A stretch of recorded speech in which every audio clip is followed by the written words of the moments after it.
What's up, guys? It's your boy TOG. I don't really do New Orleans type videos, based on New Orleans, because I live in New Orleans, but I don't want to be, like the official voice of New Orleans, because they got enough radio stations to do that. It flooded yesterday. Only 2 hours of rain, and the city was almost like 3 feet underwater in certain places. And that comes from brutal lack of intelligence when it comes to running the flood and drainage system in New Orleans. We have a thing called the Sewage and Water Board.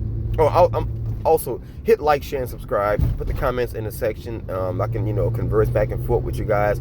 Also, if you are one of my subscribers watching this video, hit the alert bell, because YouTube is suppressing my videos because a lot of guys who are subscribers don't hit the alert bell, and they don't push them in the algorithm. So getting back to what I was saying, now you have a situation where after Katrina, almost 15 years later, the Corps of Engineers tried to help the city. Blue ribbon committees came from I think the Dutch people have the best drainage system in the world. They came, and a lot of people felt sorry for New Orleans, and they came down to try to help New Orleans, fix the drainage problem, because obviously everything was flooded. So the best drainage minds in the world came to help. And it was one of those political situations where if you're not a Republican or you're not a Democrat, then this particular district person wouldn't take the help. It's really like tribalism type of stuff in New Orleans. Also, you have an issue with nepotism, where the uncle, baby daddy, mama might get a job that she ain't nowhere near qualified for. But since my baby daddy and uncle mama need a job, I'm going to give her the job instead. Then a cousin of a guy who knows a guy gets a job. And it's a bunch of people just sitting around doing nothing. There's umpteenth photos all over Instagram and Facebook of just sewage and water board guys just sitting there. One guy's in a hole, digging a hole, and 15 other guys sitting around with their cell phones. Do they do work? Of course they do work. I mean, obviously, that's why some of the drainage works. But for the most part, the Sewage and Water Board has been rife with so much scandal of theft on top of theft and more theft, and nobody can really explain where the money comes from. And the sad thing about the city is that we have an inspector general to tell us where all the stolen money supposedly goes at, and he got no clue himself. And you also have a situation where FEMA and the Board of Engineers came to the city to help explain, how to fix the drainage system.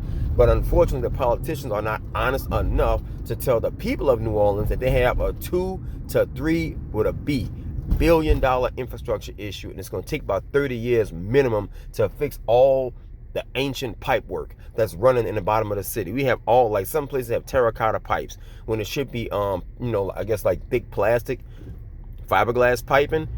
And unfortunately, it's going to cost a lot of money.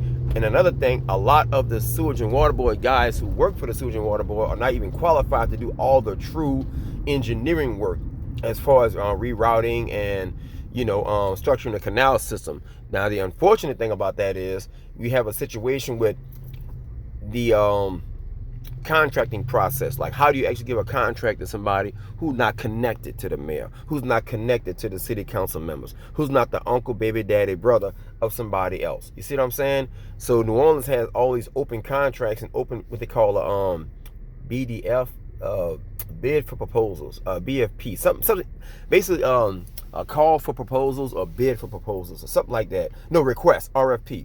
That's what it's called. Request for proposals, where all these companies in the city and the local areas would bid for proposals to build a new series of canals.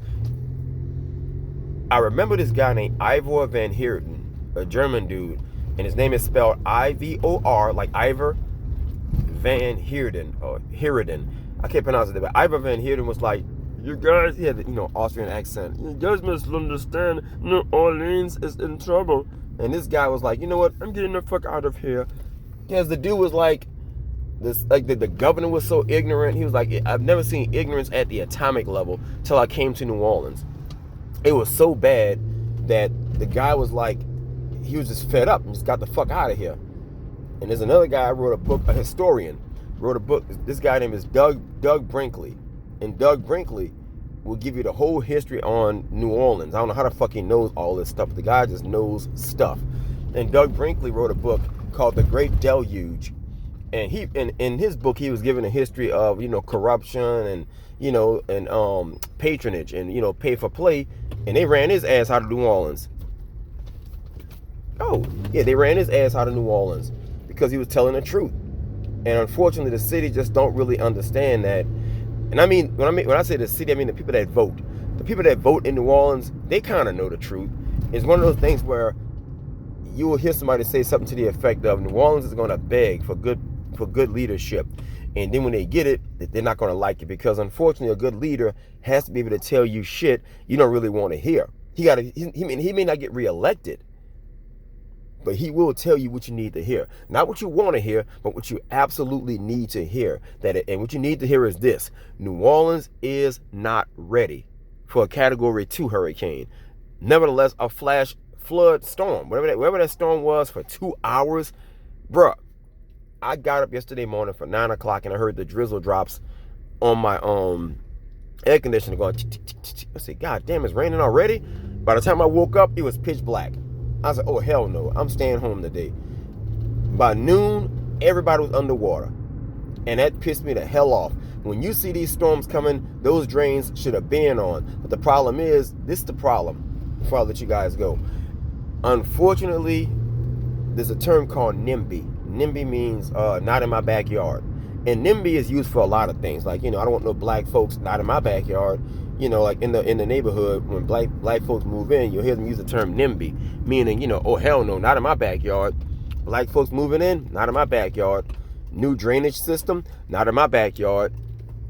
New pumping system, not in my backyard. So you have a situation where, unfortunately, all this new drainage, all these systems would have to be placed in someone's backyard. Unfortunately, all the new canals for the new drainage would have to be rerouted in all these green areas. And I sincerely believe that the people of the city will not tolerate those big ugly ass pumps in their backyards. Maybe in somebody else's backyard, but not in their backyard. Anyway, that's my rant for the morning. Hit like, share, and subscribe, fellas. I am out of here.